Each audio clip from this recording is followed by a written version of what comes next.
Hey everyone, I'm Scott. Welcome to another Cooking Connection virtual cooking class by HEB, of course. We got a lot going on tonight. We're excited you're here to join us. We're excited you're watching online.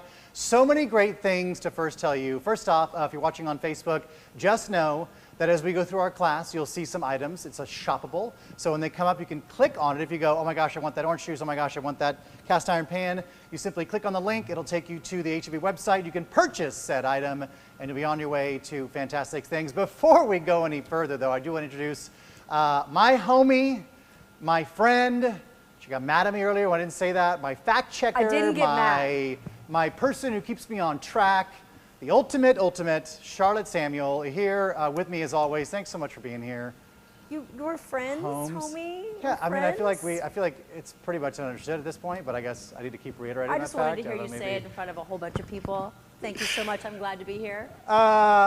She's going to keep me on track. She's going to check to make sure nothing burns. I got her on the hook for all of it. We got a great class for you tonight. We are doing a cocktail-inspired menu for you. So what does that mean? So if you're like me and you're like, I don't know a ton about cocktails. I don't do a lot of the cocktail scene. No big deal, because my friend Charlotte Samuel, she's my cocktail wizard. She knows all things. And we actually pulled our experts here with some great cocktail things. So we did a good job. We dug deep and we found some great cocktail things to kind of figure out, like if you're trying to figure out how to make the perfect cocktail, we got you. But this is all about taking those perfect cocktails and turning them into food that you can eat. And not only food you can eat, but food that's safe for the kids, sans the alcohol. And even if you want to have alcohol to the food, you can always do that, I guess, if you want to. I'm not here to tell you how to do it. Charlotte, we're going to go through the menu, and I want you to help me break it down. First thing we're going to do is we're going to do a mojito brine chicken. So a mojito, Charlotte, what is, for those that don't know, I know that a mojito is lime and mint, but what else constitutes the makeup of a mojito cocktail? Rum.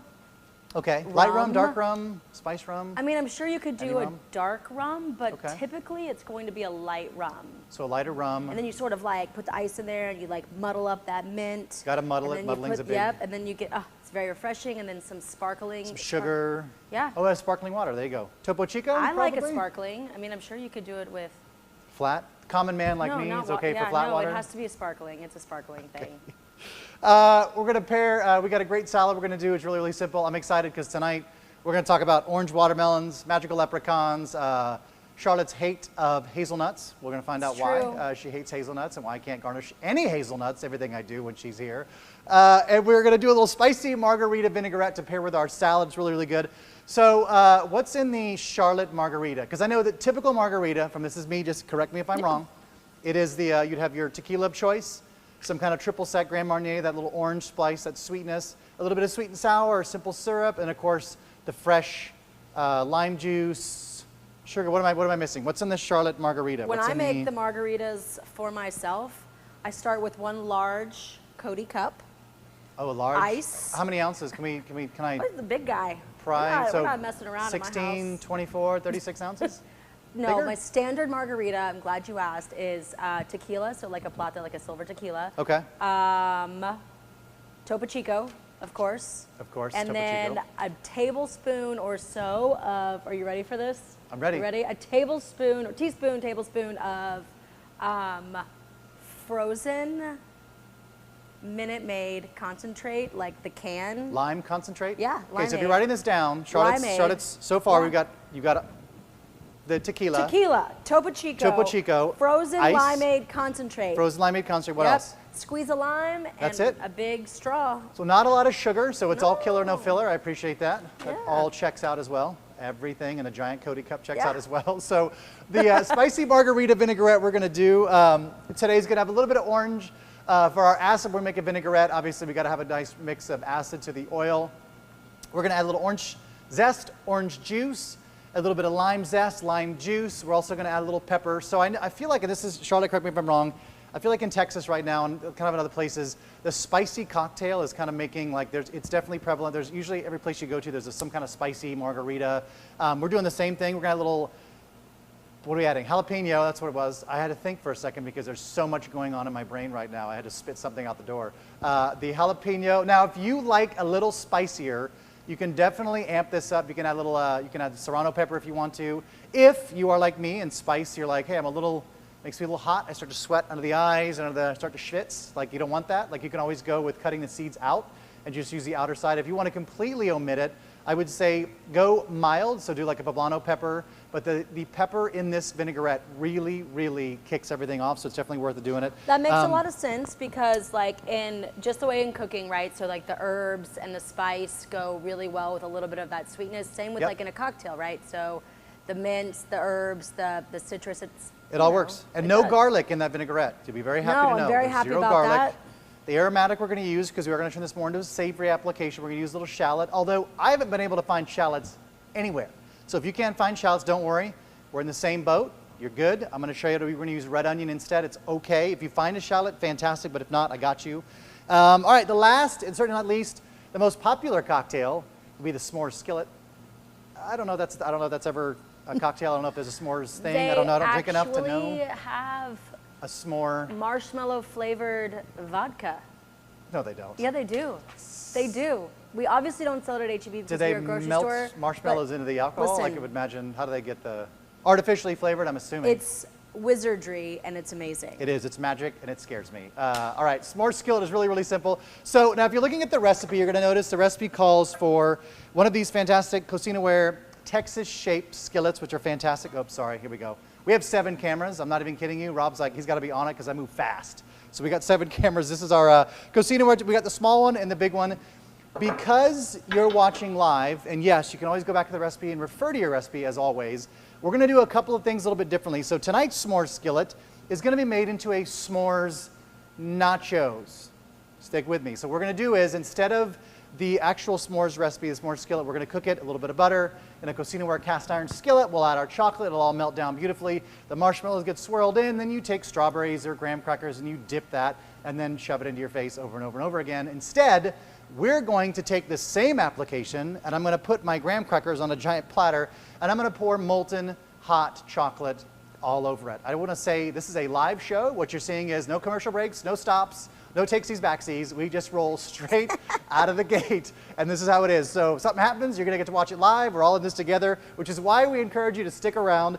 If you missed something and you want to go back and watch it, you can always go to our YouTube channel, youtube.com/HEB. Check out all the favorite last episodes of what we've done.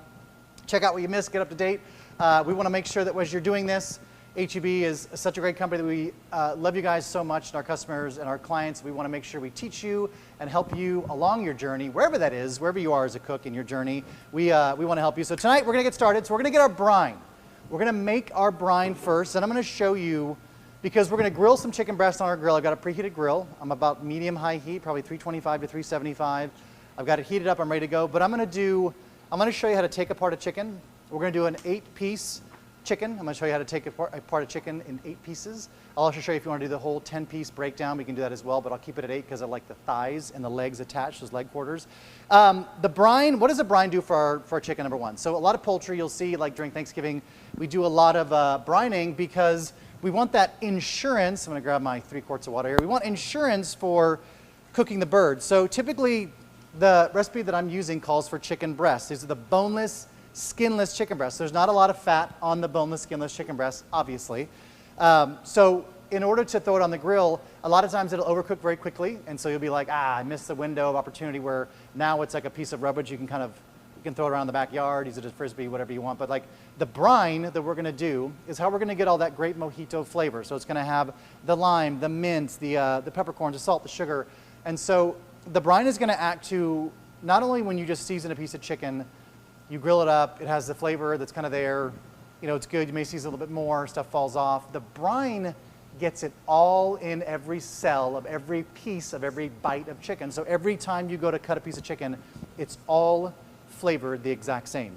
My friend Charlotte knows a little bit more about the science of the osmosis behind brining. Will you explain a little more on a cellular level what a brine does to meat while I make our brine? Yes, so I'll just be really brief and give you a very topical sort of explanation. But what happens is, by adding the salt and the sugar, right, which I just did with peppercorns, that's what I got here. Into the water, what happens is so the water solution, right, is saltier than the liquid or the fluid, the moisture inside of the mussel, right? So the salt ions in the brine actually pass through into the cell, like the salt ions, like via diffusion, right? And what happens is they are bringing in some of that saltiness, right? So obviously the salt, but they're bringing in some of that moisture, and with that they're also bringing in some of that flavor. And then there's some stuff that happens inside the cell, right? So salt will naturally denature some proteins. So as it's doing that, there is some moisture that's created. But once that salt is in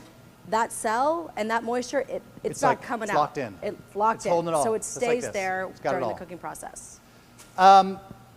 You'll notice the recipe says throw your mint, your salt, your sugar, your onions, your garlic, everything into a pot, bring it to a simmer, just long enough till the sugar dissolves. Well, I want to show you a little different take on this. If you don't want to have to do all that and you want to do it a little bit quicker, you can take your solution here, the water, add the sugar, add the salt, half cup salt, quarter cup sugar, and about a tablespoon of peppercorns, a little more if you like that, and just stir it until the sugar and salt dissolve, which doesn't take very long. I'm using room temperature water.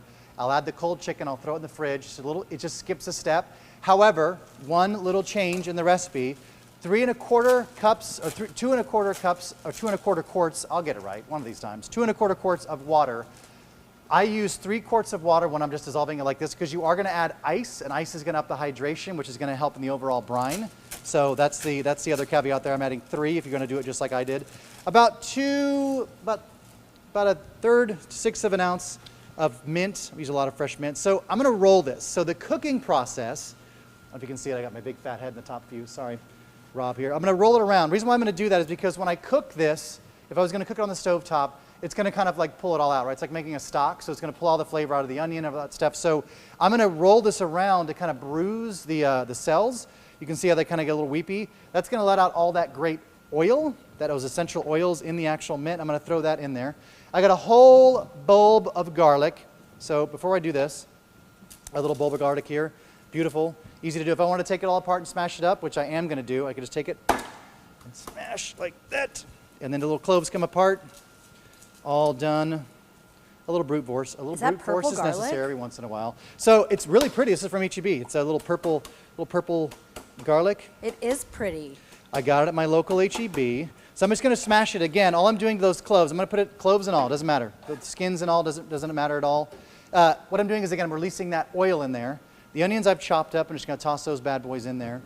And that's just so pretty to look at. It's going to release. I know, right? It's so pretty. And once you get it, I'm going to show you the one that's done, that we've actually had the chicken in. Now, the recipe calls for about 6 hours.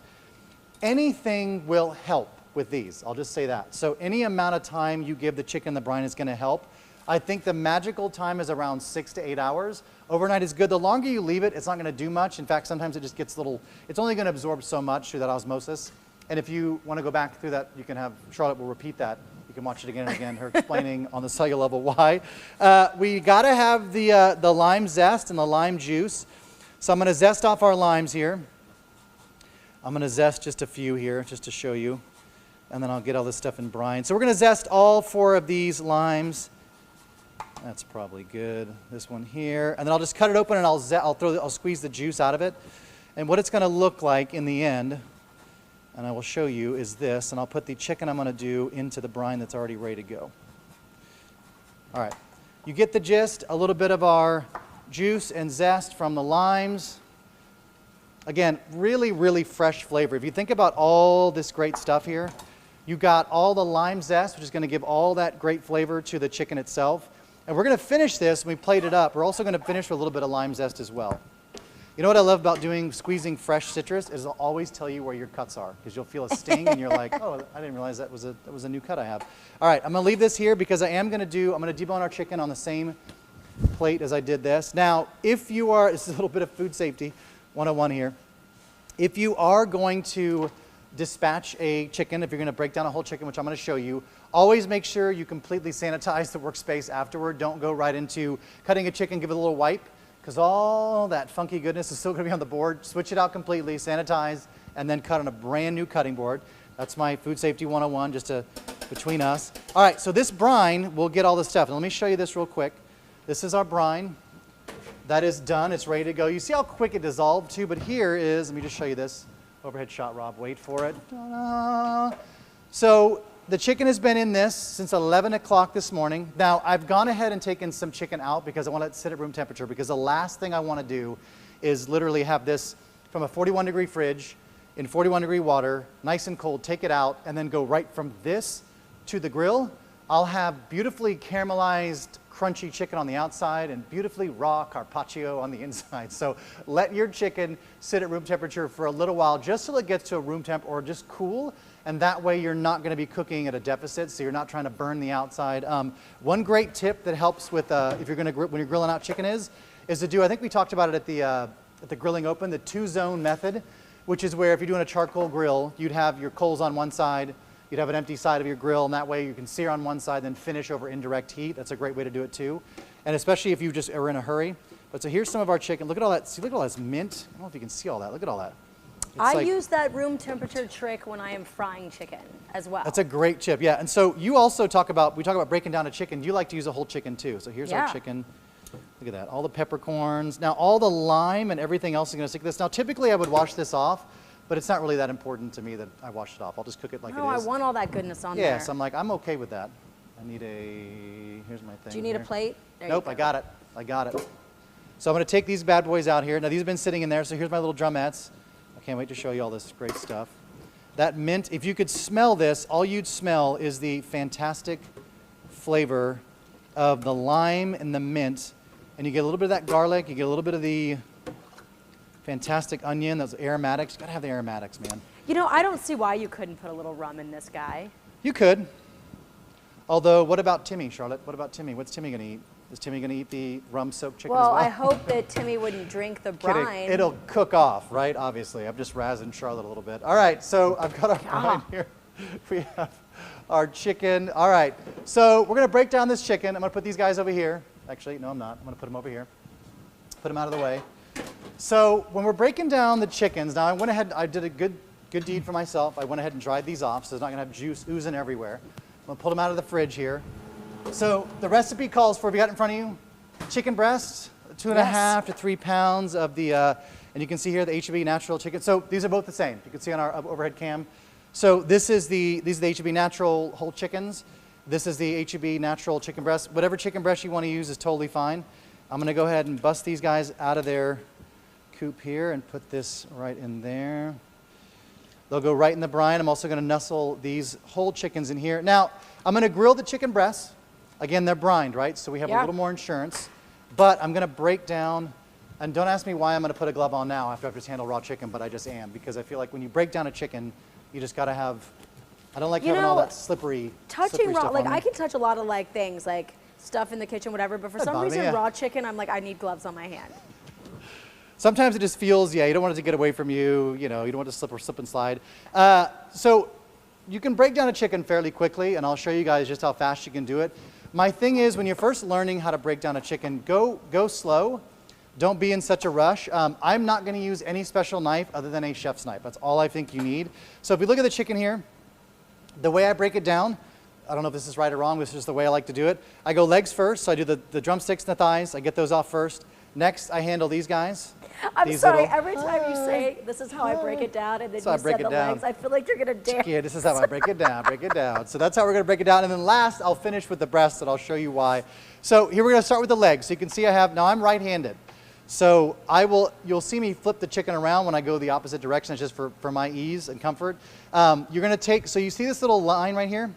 See a little line of fat? That's where you want to cut. You're going to go right there, right in between where the chicken breasts, you can see I've got my breast right there. See, I've separated it. I didn't kill it. Now, when you are first cutting and first taking apart a chicken, you'll get a little bit of skin off the breast. So when you're trying to save the breast skin, sometimes you can see right here, there's a little bit of breast exposed, which is fine. Just do your best to try and cut off as much of that as you can. So we're going to kind of flip this over. Now, I'm going to pop the leg joint. You're going to hear it pop. Now, once you pop like this, you don't have to saw through it. All you should do is just cut, and I'm going to take this little oyster. What's the oyster? You can Google the oyster, why it's important. Take it off the top. But you can see the bone. Only you can the see best that, Rob. part The bone of is the chicken. exposed. It is.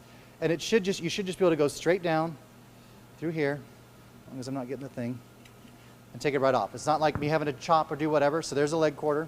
That guy's gone. Same thing on the other side. Again, right here. I'm going to try and pull his skin as far away from the breast as I can so I can save some of that. I'll just cut down. Again, flip it over. I'm going to pop that joint out. I'll take the knife, go straight in, over my oyster, straight down, over where my joint is. There it is. There's my ball joint. And I just do a little straight skin. That's it. No cracking, no like, trying to take the backbone off. All right, for these little guys, so you can see legs are gone. Carcass is great. You're going to save the carcass because you can use that for stock sauces, whatever you want to do. All I do is once I finish breaking down a chicken, take the carcass, so right in a freezer bag, right in the freezer. If I'm planning on making a soup or a sauce that same day, just simply take the carcass, throw it in the oven with some carrots, celery, and onion, roast it till it gets really, really browned, take it out, throw it in a pot full of water, and you got some delicious soup. I don't like these guys. I don't like this. I don't like keeping these on there. I don't know if that's just me, personal preference, Charlotte. I just like to take the heel of your knife, the bolster of the heel, and just straight down. It is not hard to take off. It's a thin little bone, and I throw that guy away, or I'll keep it for our stock. And then from here, you can see we've got our little wing and our drumette. And here, and it just cuts right off. And there's our little wingette. Put that guy in the brine because I like those. Now the drumstick. I always like to take the drumstick off before I take the breast. Reason being is because I want to take I'll take kind of a wider gap of this little drumette. So if you've ever seen, like when you like chicken wings, and obviously these natural ones, the drumettes are a little bit smaller, you can see here. I need to change knives, Charlotte. This knife is not the sharpest. And I'm just going to kind of follow it around. That's really funny because I actually take the breast first and then I take the wing. Do you? But it just pops right off. It's really easy. All I'm working through is skin. So there's our little drumstick. Tompkins. You know, you do enough of these, you just kind of, and again, this little waving goodbye. I say goodbye to him. I cut down here. I don't know if you can see it here. I'll flip it around. It's easier to see. Again, straight down, pop, a little joint backward. If this were MMA, that'd be a great move on the chicken, but it's not. Pop that. Game over, game over. All right, again, just kind of in with the sharp edge of the knife and around that drumstick. Again, I don't want to completely destroy it. I'm not trying to look to destroy the breast. I just kind of go around the little drumette here. And it's totally fine that when the first time you break down a chicken, you're gonna you're gonna feel like you're doing it wrong, but trust me. If you don't have a good knife, you can definitely do it wrong. All right, here we go. All right, here we go. I switched out. I tagged out knives. There we go. See how easy that comes out? Again, little drumette. Now the breast. Here we go. So you can see, right? Not perfect. So some of my skin got taken when I took the thigh, and that's okay. It's all right. So I'm going to take my knife straight down the center here, and it's going to fall on one side of the breastbone or the other. So once you find that, just take your other side of your knife and just put it on the other side of the breastbone and just kind of cut through like that. Now, I'll go through the whole tender and everything. So whole tender goes through here. So I'll just cut down. You'll see the rib. And because I don't have that little bone there, it's much easier to just take the breast off. So really, really easy. In the brine, that guy goes in here. I'm going to flip this guy around. Again, I'm right-handed. And this time I'll get the tender. Last time I left the tender on there. Let's see how easy that is. So easy to take apart. This and goes that right breast into there, with the skin on it, like pan searing that guy, so delicious. Easy, easy, easy. All right, I got an extra chicken. You saw that. Really, really simple. So this would go in the fridge. I'm just going to get those completely submerged. Submerge them so that they can actually sit in the brine. If they're sitting above the brine, you can always add a little more water, but you want to make sure they stay completely submerged, like so, in the fridge, 6 hours. Here we go. All right, this goes in, bottom of my fridge. All right, let's talk about, now, here we go. I'm going to move the chicken, whole chicken, my little guy here, my little friend. Charlotte, any questions so far? Are you good? We do have a question, but it relates to the s'mores. Are you not quite there yet. Are you a incinerated mallow guy or a lightly toasted mallow guy? You know, I'm in between. Okay. But it depends on the application. So for a toasted marshmallow sauce, I think you have to have the burned sugar because the burned sugar adds a lot of flavor.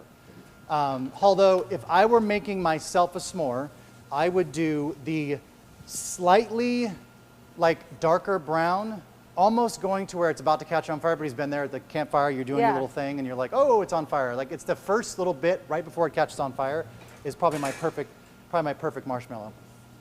Once you know I caught these tongs with my pinky. Just caught them. All right, so that's been wiped down, sanitized. Now we're switching over, new cutting board. So I'm glad you're watching because I get to do a grand reveal that's going to happen at HEB this Saturday. I want you to know the pain I went through because I had to find a magic leprechaun in order to find the orange watermelon. It was a long process, and I won't take you through it all, but it was painstaking. Had I have known the leprechaun had such a well-woven plan of distribution for HEB, I would have probably just gone to HEB instead of trying to find the leprechaun. But in your local HEB on Saturday, I am told, you will be able to find these new orange watermelons.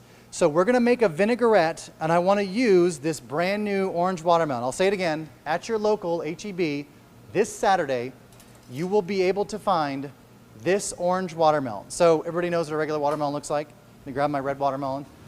We're going to make a watermelon and feta salad to go along with our spicy margarita vinaigrette. Yeah. Charlotte wanted it cubed. I cubed up our red watermelon. Look how beautiful that looks. Right? I'm telling you. So I'm going to set that aside. So how do you pick a watermelon? We've gone through this before. I think when I look at it, I think we'll just take you through it. We've had Mike say you can slap it, but I don't know when you slap a watermelon, I wouldn't know what to look for. Am I looking for, does it have a, I mean, it sounds the same however I rotate it, so I don't know. One of our You can thump it. viewers, Mike, he said he always slaps He slaps the watermelon. He said, I know it when I slap. slap it. I'm like, I don't know what that means, but I guess, you got to see Mike in the store when he's doing the slapping of the watermelon. I always pick, I think we've talked about it before, I have my hands on every piece of produce, pretty much, all of it. I like to touch the produce and see where we're at with everything, from pears, peaches, and the like. I pick a watermelon based on size and heaviness. So I will take a watermelon, I'll feel multiple, and I'll kind of go, which feels heavy for its size? That's my best way to tell you how to pick good fruit when it comes to melons, is to just heavy for their size. And always has what I think Charlotte would call like the kind of the lighter color where it's been sitting on the ground a little bit longer. Where it's the been sunspot. sitting, yeah. And it looks a little bit pregnant. Like it looks like it could be, like it's kind of odd shaped, like pregnant. It doesn't have like that perfectly like round shape. It's got like a little kind of bump to it.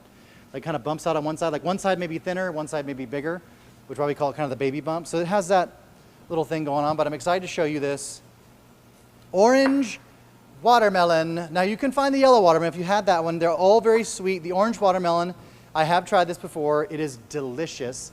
It's just as sweet, but it has that beautiful orange color. So I'm going to take the tops off. All I'm going to do is, Rob, just straight around the side here, carve all this skin off. Again, nice sharp knife. Watermelon's so easy to cut. How long did that take? Maybe 15 seconds with me chatting. Any little white spots, just kind of shave them off. And then Charlotte wanted planks. No, you didn't want planks. You wanted diced. Cubes, so you can yeah. square up cubes, diced. I'm just going to kind of, just a little clean trim, it up just a little bit. Little shave and a haircut here. All right, I'm going to go straight down, straight down, straight down, straight down. I'm going to shave a little bit of the edge off that to get it straight. This is the angel share. I'll put that aside. All right, so to cube this up, now I want you to, I'm not going to waste this watermelon. So when you look at what I'm doing, I don't want you to go, that's very wasteful. It may look wasteful, but I want to square this off. So I'm going to square these, and then I'll give these are just snacks. We'll just set those on the side. You know what I do with that the stuff that's not, say, perfect? I obviously eat it, or I put it in the freezer for frosés or smoothies. Anything. Watermelons, you can use it for anything. All right, these are bigger planks. I'm going to go straight in the bowl here. So you can see, and I want to show you these side by side because they're so pretty and how this is going to look. So we're going to put this salad with a little rose mix, our Central Market rose mix. I'm going to dice these guys up. I'm going to move this guy to the side here. Again, just kind of, I'm roughly squaring this off. I'm not going for for my brunoise and my knife cuts here and knife cutting. Just a little cube. We'll set these up on a bed of mixed greens. That goes to the side. Again, a little. How am I doing on time, Charlotte? It's about ready to start grilling, I believe. All right. Nothing could really be done in advance. It all had to be done right now. So that's what we're going to do. All right, here we go. The watermelon. Set this aside in my little bowl here. You can't really see it, but right as I walk off frame, I have a magical place to put everything. It's called a bucket. All right, you can see our colors here. Really, really pretty. Again, these are available Saturday. You can get these. Saturday, you can get these at your local HEB. Yes. About watermelon that yes. I'm not 100% on, because yeah. I haven't eaten a seeded watermelon since I was a kid because somebody told me that a vine would grow out of my nose. So that's ingrained in my brain. But out of your nose? I thought it was like in your stomach. But yeah, whatever. Howard, who's watching on Facebook, has a question. Yes. And he said, seedless watermelons, Yep. by comparison to seeded watermelons, seem a little bit bland. Is Okay. there a reason? Have you experienced that? You know, if I'm being completely honest, I have never experienced that. I feel like I love seeded watermelon too. I think just seedless watermelon is just less of a fuss, so I tend to go with that. But it all depends on too, Howard, how you pick your watermelon and where you're getting them from. So I think sometimes some watermelon tend to be really mealy, some tend to be really, really crisp and juicy. So I think it depends on which side you're getting. Some of them also are not just very sweet at all. All right, we have our chicken. This is my brine chicken. I got 2 racks. I'm gonna crank up the heat on a pan. So I can absolutely grill all this on my grill. However, I only want to do the chicken breasts on the grill. I'm going to pan sear my skinned chicken because I want to get a really nice crispy crust to it. So I'm going to add a little bit of oil to it. Once I get these going, I'm going to make the vinaigrette and we're going to start all the s'more action here. I'm actually going to go ahead and preheat, if you're doing this with me, preheat your little cocina ware on low heat. I say low heat, this is our 55,000 s'more what, BTU is chef? a little bit different. All right, little oil in the pan, I'm gonna get that nice and hot. So these chicken, I've sprayed my grill. My grill is nice and oiled. Anytime you're gonna do chicken, especially the boneless, skinless chicken breast, you wanna make sure your grill is really, really nice and prepped and clean. So any food that's sticking on there, anything left over, burn it off, scrape it off, and then oil your chicken and the grill surface really, really well. I'm gonna spray this with a little bit of oil without smoking us out here. I'm trying not to turn our vents on. They're automatic when enough smoke builds up, so I'm trying to go really, really light. Low heat's what it is. All right, I'm gonna get these guys in our pan here. Again, the whole quarters. I'm gonna cook these. I'm gonna try and get them really, really crispy. I'm But I'm so gonna work excited in about this. batches. This is my favorite. And you are putting Chicken them quarters? skin side down. I'm Skin what? side down. Skin side down, always. Always skin side down to start. Then we'll get them up. You know what? I'm gonna throw these guys on there too. I'll just get them all on there. I'll throw these guys on the. All right, this is gonna go trash. Little rinse on my. So the way we're gonna grill the chicken, and the fact that it is brined, we've brined our chicken, we have that insurance that I talked about, right? So we have a little bit of insurance in how long we can let it cook. This is one of those things, I think, what you talk about food safety and cooking chicken, you could probably feel the chicken and go, okay, I feel like the chicken is done, it's good to go, I can take it off. However, you don't ever want to take a chance because when you brine a chicken versus like a fresh chicken, some chickens are different. So when you feel it thinking it may be done, it may not. Again, you don't want to eat chicken carpaccio. As far as I know, it's not good, not a good way to eat a meal. So you want to make sure that they're fully cooked to your liking. Thing I love about this kitchen and table titanium skillet is I can take it right from here to our oven and finish it all up in there without ever having to transfer it to a different pan. I love those peppercorns. I'm going to get them on the bottom there. All right, this is going. I'm going to put a stick of butter. Yes, I told you I was making this for a lot of friends, so we're gonna go big on this. A stick of butter. The chocolate mix I'm using typically is like the recipe calls for I think 66% cocoa. I'm definitely, my preference, way more milk chocolate fan than I am of like a dark chocolate fan. So 66%'s like pushing it for me. So I will definitely err on the side of doing more milk chocolate. Now I'm adding a little bit more butter because again, I want to make sure that you know that we're going to do the molten hot pouring of chocolate over graham crackers is not to be missed. Again, it's live, anything can happen, so I want to make sure you guys get to see this. So this is the chocolate. I've got it on low heat. You can already see it starting to melt here. The butter is going to act as the kind of emulsify everything and kind of get everything melting really, really clean and smooth, just like making a fondue. The last thing we're going to do is add our little mini marshmallows to the top and kind of stir them so they'll get soft, but they don't have to completely melt. If they do completely melt, it's all good. It's going to add a little extra flavor to the party.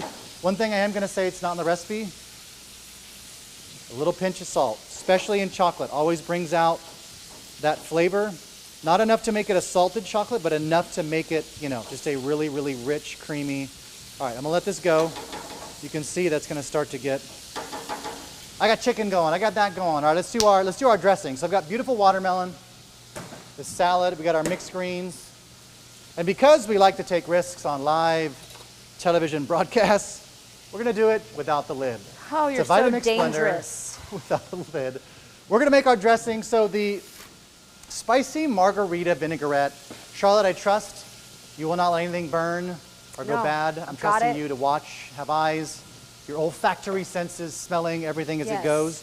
In this blender, We have our, this is our acid. So we have quarter cup lime juice, or third cup fresh lime juice, quarter cup fresh orange juice, and the zest of the orange and the lime. Now, if you don't want to have to juice a bunch of fresh oranges, you can always go to your local H-E-B and just buy the fresh squeezed, unpasteurized. This stuff is magic gold, and I love it. You can use that instead. That's just as good. And you can also find this at Kitchen and Table. Thank you, Alyssa, for putting this in such a beautiful container for me to use. I already squeezed them like a sucker, like myself. I should have just used that, but I did that. The jalapeno, again, I tasted these. They're not super hot. I'm going to throw them in whole with the seeds. Keep my fingers crossed. The shallot or the red onion, I have not been able to find the red onion, or the shallot, so we're just using red onion. A little bit of our whole grain. This is where I would say don't skimp. Yes, you can use Dijon mustard, but I really, really like the country-style French Dijon mustard for this because you get those little flecks. Hey, check on our chicken, bro. Are you nervous because it's lighting up over It's there? just some flames. Should we be nervous? You bet we should. It's live TV. Anything could happen. All right. No, we're good. It's just the... All right, I'm going to give this a beautiful... Ooh-wee. Nice. You want that crispy crust, right? We want a little crispy crust. Beautiful. Turn that down. Now you can see our chocolate here. So we're gonna move this around. So there's enough heat in the chocolate right now to where I can move this around and let it go on its own. I'm gonna add one more stick of butter. I was gonna say, I think you need a little more butter in that. A little more fat. The pan will tell me how much fat to add. You see how it kind of gets sticky together like that? A little more fat. That's how we do it here. And again, there's enough fat in the pan, or there's enough heat in the pan. I can turn the heat off and kind of let it just melt down. All right, let's check on our... I'm gonna flip these guys. Ooh, tan lines. So 45 the difference degrees between here. the grilled chicken and the pan-seared is one would be... So good. It's not I quite guess as the hot down there. pan-seared would be the California tan. California tan. California tan's what it's always got to be. All right, move this out of the way. All right, we're going to blend this up live right here. Speaking All right. of live, I want to know if anybody out there in the world is cooking along with us. So if they are, let us know. Tell us how it's going. Salt and pepper. Again, this is a sweeter dressing, so I don't want to go crazy with the salt and pepper, but I do want to make sure I balance everything out. Now, I am going to use a almond oil. Why an almond oil? So normally, like if you come to my house, if I was cooking for you, I don't know how many people are watching, but I probably can't fit all of you at the house at the same time, so we'll have to take turns. But if I was going to cook for you, typically my go-to oils, extra virgin olive oil, like a grapeseed oil.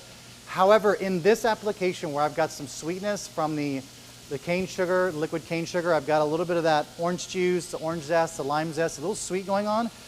This Octavio almond oil, it's not a toasted almond oil, so it's not going to be like a real nutty, like, you know, you're like, oh, it tastes like a salted almond. It just has a real sweet, light flavor, and it complements this really, really well. If you don't like almond oil, if you've never tried it, my thing is always try it and see if you see what you think, and then you can always move to something else. All right, go in here. Here, a little chicken going in the oven, beautiful. 350. So the almond finish oil makes a lot of sense because since we're having like cocktail inspired. Yeah, absolutely. There is a syrup called orgeat syrup, right? Which good word. How do you say it again? Orgeat. Orgeat. Which is actually like it's an almond syrup with a little bit of sugar and some rose and orange blossom in there. Yeah. But not like an almond extract, right? It's not no, like an it's almond, like a syrup, but it definitely has an almond flavor, and it's used in like tiki drinks, like a Mai Tai or It's like it was meant to be. like a painkiller, things like that, right? So it makes a lot of sense I love that it. we would throw that in our vinaigrette. Absolutely. It makes sense. It just fits. All right. In order to finish this off, let me turn this. It's hard to get a really, really high performing flame burner like this to act properly. All right, those are good. I'm gonna leave those there. So I'm going to, you can see it starting to melt. You can see it starting to come together. Now, to finish this all off, I want to do a little Jackson Pollock style artwork. Let me first finish this guy. So our vinaigrette, 1.25 cups almond oil right in. I'm going to turn this up. Can you see it? I hope we don't ruin our camera tonight. Beautiful emulsion.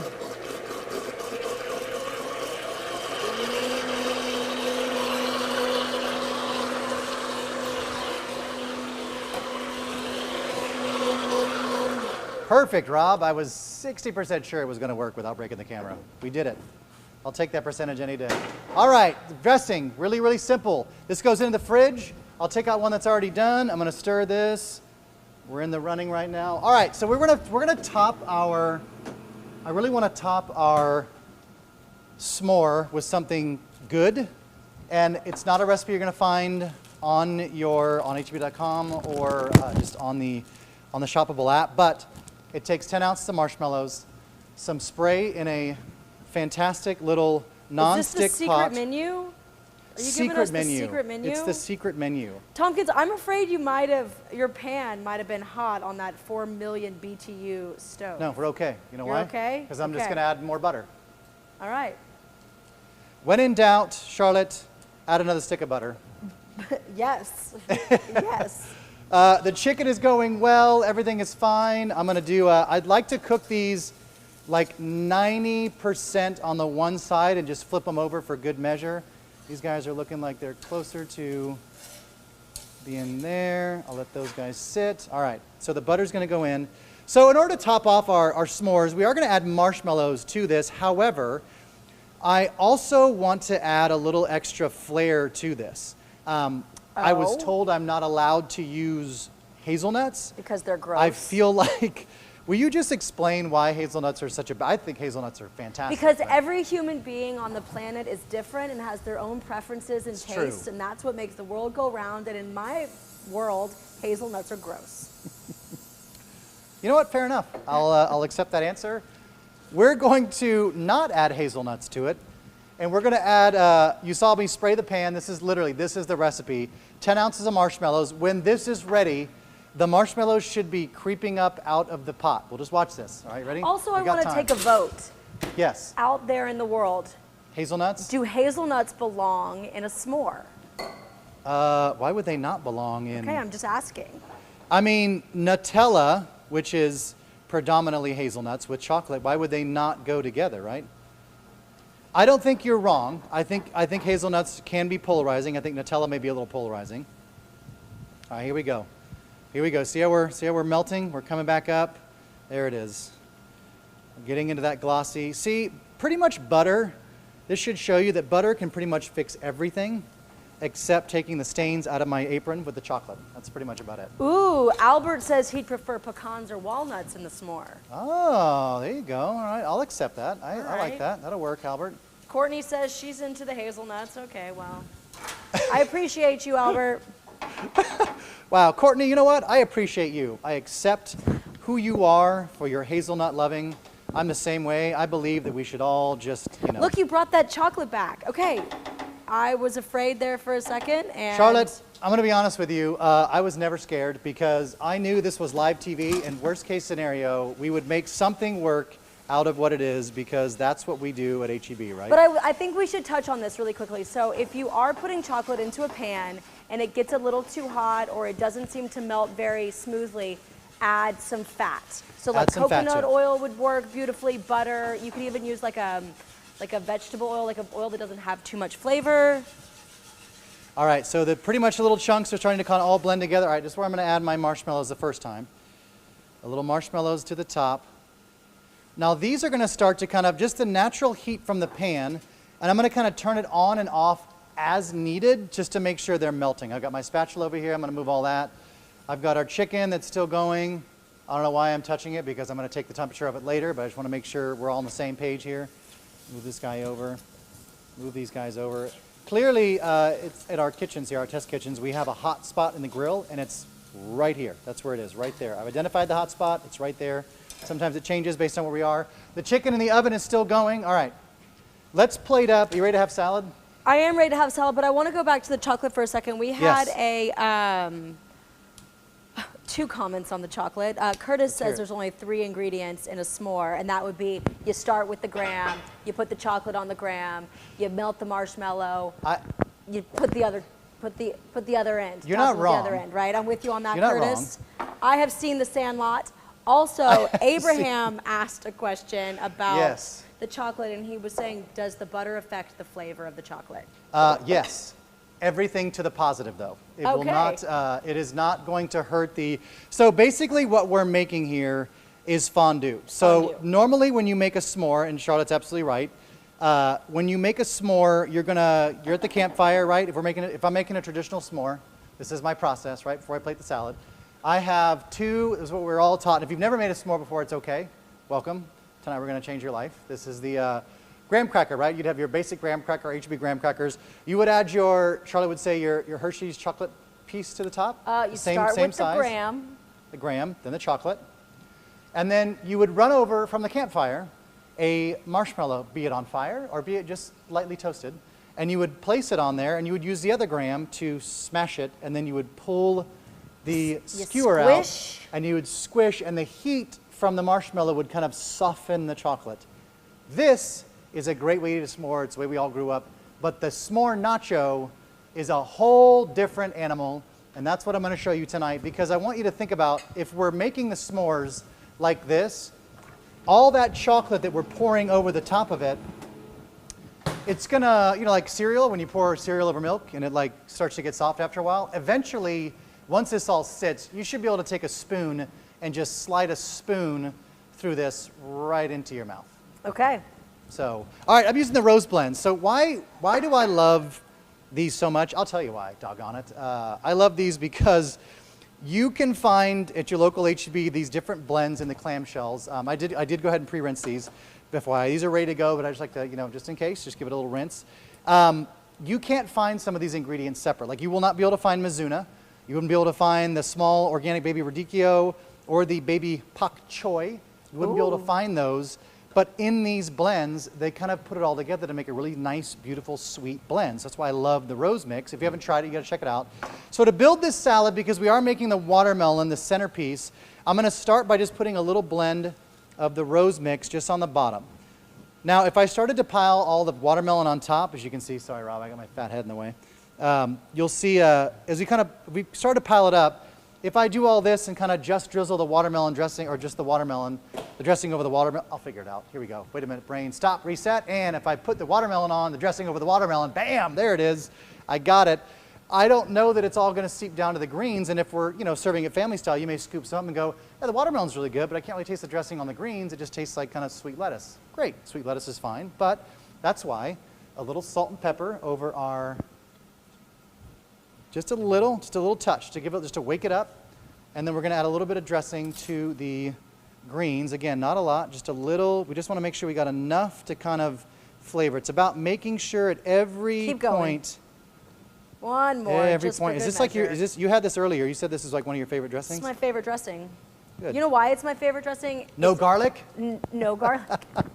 So two things that Tompkins overuses, other than salt, is just two? Hazelnuts I'm sure you could find and more. garlic.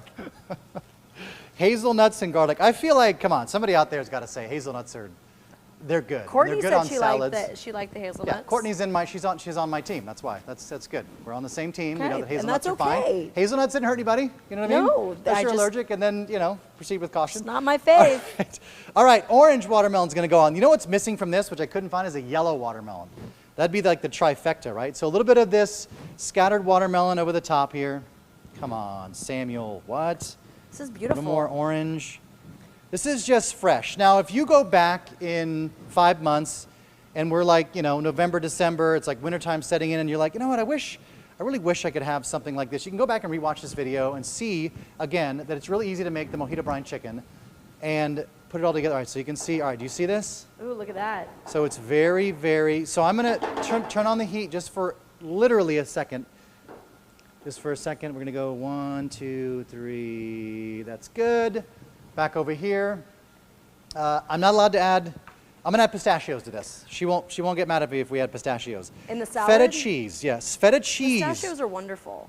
Pistachios are delicious. So a little bit of salty. So you're going to have the sweet. So we have so many things kind of playing nicely together here.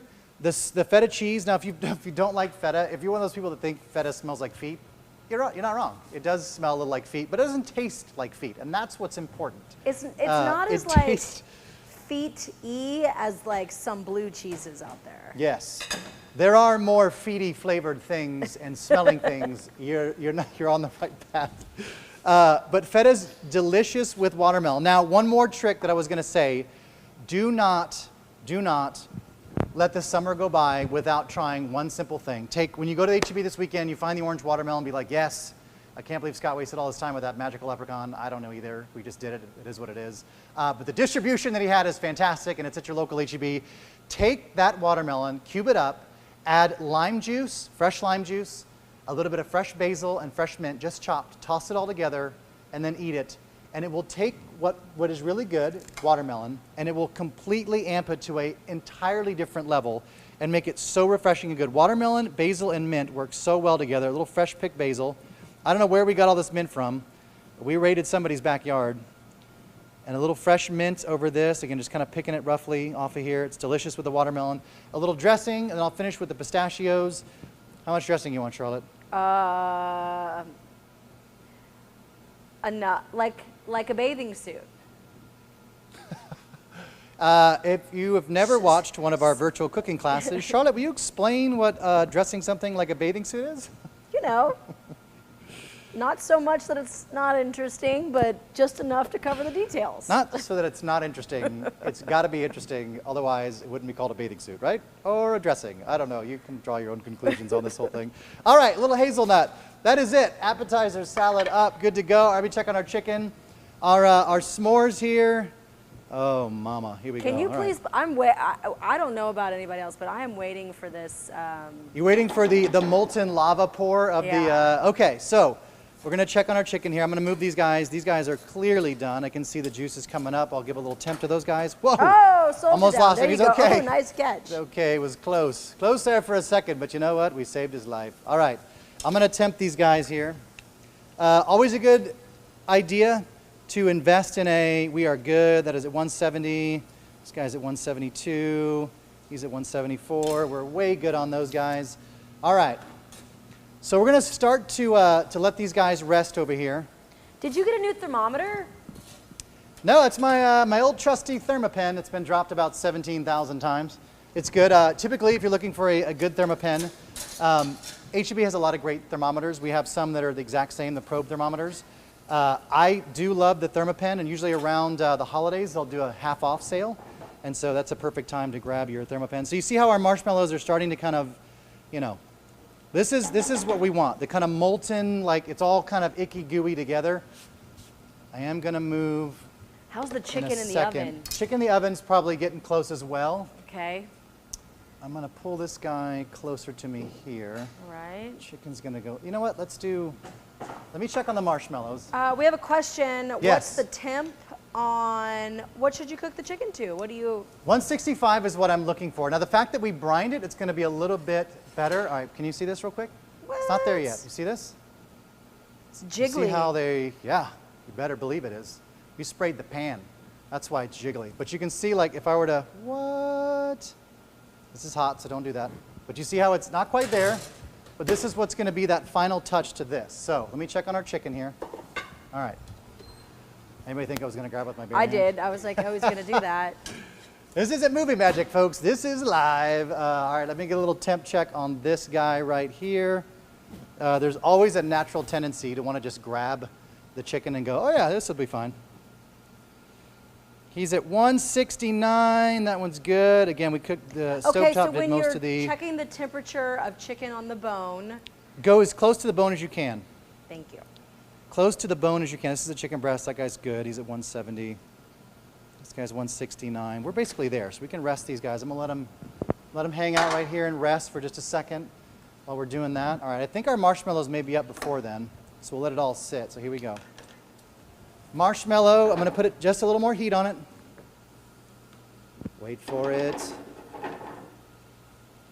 It's got to be nice. I want molten lava. I'm going to move our cutting board out of the way just for a second here before I bring our chicken back in. I mean, we're all on pins and needles about this chocolate fondue marshmallow business. You're killing me, Smalls. I have dropped so many Sandlot references today. You have. You've done, but it's done. They've all done very well. They've all Okay. done. I've never watched Sandlot. I'm sure that qualifies me to be some kind of person that's not fit for certain things, but I'll watch it eventually. It's like watching The Sound of Music when people go, "You've never watched The Sound of Music?" I have, so don't go crazy. I've you watched haven't that seen one. The But I haven't seen The Sandlot. You know, you can't watch them all, right? I mean, you can't watch every single thing. All right, let me see where our Oh, God, this guy's heavy. All right, here we go. Is it dangerous to do this without a towel? Probably. Courtney says it's okay, Scott. It's a pretty new movie, so if you haven't had a chance. You know what? Should I do it? I think I'm going to do. Well, what do you want to see? Pour or you want me to ladle? Pour it. Okay. Come on. Oh gosh. Get out of town. So I ask you, when you were a kid, if they said, Timmy, do you want to put a skewer on a marshmallow and go take one? One little marshmallow with a little square of graham cracker and one little square, one solitary large marshmallow? Or would you like to pour the entire box of chocolate and marshmallows over the top of the graham crackers and have a feast? I don't know. You tell me what they'd rather do. All right, here we go. Marshmallow. You ready for this? Do y'all think he's going to put hazelnuts on it? I so want to. It's begging for it. Come on, it's all there. We It's can do all half and half, there. Chef. Half and half? We're not going to do this one way. Do you see this? Okay, put it over the thing so we can. You just made like warm fluff. That's exactly what we did. 350 degrees, folks. This has been about 15 to 20 minutes. All I did was add a little bit of oil to the pan to keep it from sticking. This is just like Jackson Pollock marshmallow here, marshmallow here, marshmallow here and there. Come on. As a kid, if I gave 6 9-year-olds the option to do this, to dip there, whether they're going to take one out of this or just a little marshmallow, I can guarantee I know which way my daughter's going to go. And it's not going to be the one little marshmallow on a stick. It's going to be, can I have the thing he poured all that stuff on? All right, so it's like, Yes. Yes, thank you. That's what we all needed to see. now, if I were a good fooditarian, I would say this is where you would add your hazelnuts. But I'm not going to do that to Charlotte. God. So I'm going to do, Are those sprinkles? just for you, a little surprise. ... Sprinkle, sprinkle, sprinkle. Get out of town. All right, that's dessert. I'm going to move the oranges out of the way because we got Big Papa coming through here. All right, okay, the chicken. You ready made for those. this? You This put is the it. sprinkles on for me, and I'm so happy. We truly are friends. I have a question. Courtney, I'm sorry about the. Do you think I caved. our grams are going to get a little soggy or nah? Our what? Will you a little The soggy? grams. Yes, that's what you want. That's the point. That's okay. the point. It's like the cereal, right? So it'll get a little soggy, but you'll just kind of scoop it up onto a plate, and then you can eat it with your fingers, this like soft, mashy mess, or you just take a spoon and, you know, you So do. you do spray do the what you kids do. off in the lawn with the hose. Exactly. All right, let's do a little chicken on the plate here. I do have some great pan juices collected, but I'm going to Ooh, kind of yeah. keep it pretty tonight. I'm not going to do that. I would say that's where you can brush it on in a second. Oh my gosh. Our chicken here. All right, these guys may not quite be done yet, but I've got enough over here to get these going. All right, our chicken breasts. Can you cut into a piece of that chicken? I can, I will. All right. Just for you, chef. Thank you, chef. All right, here we go. You ready for this? Yes. Chicken breast is going to finish cooking. Look at that steam. Ooh la la. Move that towel, chef, so I get a good. Thank you. You see it? Oh, I got all this stuff in the way. Here we go. Are you ready, Rob? This is where you just slow motion. It's like. Oh man, so steamy and good looking. So fully cooked, nice and juicy. There is still a good amount of juice in our chicken. That's all we're looking for. To top this off, olive oil and a little bit more of the lime zest. I don't want a bunch of lime juice. At this point, I would say if you want to do juice, go with lemon. Oh so yeah. It's a little brighter. Yeah, a little brighter. So a little bit of fresh zest over the top of our chicken. Can you hit us with a little bit of mint too on that? Shh. Yes, I can actually. Because it is a. A little olive oil, again, just for that effect. I got to throw a little parsley on this. A little hazelnut. No, I'm not going to do that. Oh, okay. That joke is You dead win. now. All right, and then what am I doing? A little fresh mint. Or some of that vinaigrette. That looks so beautiful. A little vinaigrette, a little fresh mint, a little fresh chopped parsley. Super duper Look easy, how easy. gorgeous And again, that is. you didn't see me do I didn't do any salt, right? There was no other salt on this. The salt was all in the brine. That's all you had to do. All that flavor's locked inside. I hope this was fun. I hope it was easy. I hope you had a good laugh at our expense, if you could. We like to make this as fun and as easy and as approachable as possible. Thank you guys for sticking around the whole time. We appreciate it. Don't forget you can be shoppable on Facebook. Every time you watch these, you can click on the things you like. It'll go right to HEB. You can buy it. For future classes, Charlotte, next week, what are you doing next week? Next week, I am doing a cook once, eat twice. So cook once, eat twice. We're sliding to back to school, so I thought I'd make it easy for everyone. So some mild meal prep, but like a month, like less than a month away. It's like it's getting real. The stuff's getting real. We're gonna do how to roast the perfect chicken. It's gonna be cool. It's gonna be cool. If you missed something, you can always go back to our YouTube channel. Go to youtube.com/HEB. Check out past episodes. You can watch them over and over and over again. Get all the tips and tricks. All that great stuff is all in there for your benefit. And don't forget to tune us in for the next couple classes. You can always look ahead at heb.com/classes to see what's next, not just next week, but the weeks beyond, to get yourself prepped out and ready to go. Guys, we thank you so much for spending your time with us. You bless us with your presence. Thank you guys so much. And from all of us here at HEB, we'll see you next time. Thank you.